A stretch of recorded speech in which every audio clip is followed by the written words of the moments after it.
Quand nous demandons à Dieu de nous bénir, parfois il enclenche le processus de notre bénédiction, mais nous ne le voyons pas. C'est comme une femme qui veut avoir un enfant, elle va tomber enceinte. Les premiers jours, elle peut ne pas le savoir, les premières semaines, elle peut ne pas le savoir.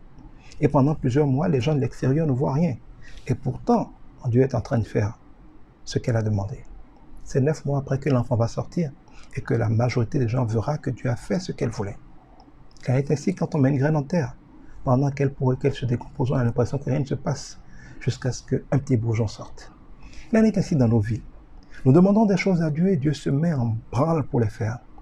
Mais parfois, nous nous décourageons et nous arrêtons le processus. C'est comme quelqu'un qui plante une graine et qui est tellement pressé de la voir sortir de terre qu'il creuse et puis ressort la graine chaque fois pour voir qu'est-ce qui se passe.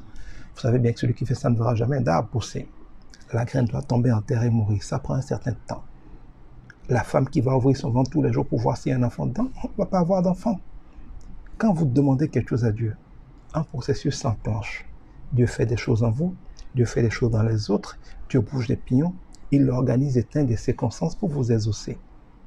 Faites-lui confiance pour n'agir ni trop tôt ni trop tard et pour faire chaque chose pendant son temps. Adorez-le, louez-lui, faites-lui confiance et attendez dans la foi le résultat de ce que vous demandez. Ce n'est pas parce que vous n'avez pas encore vu, entendu ou tenu dans vos mains ce que vous voulez que Dieu ne vous apaise aussi. Faites-lui confiance.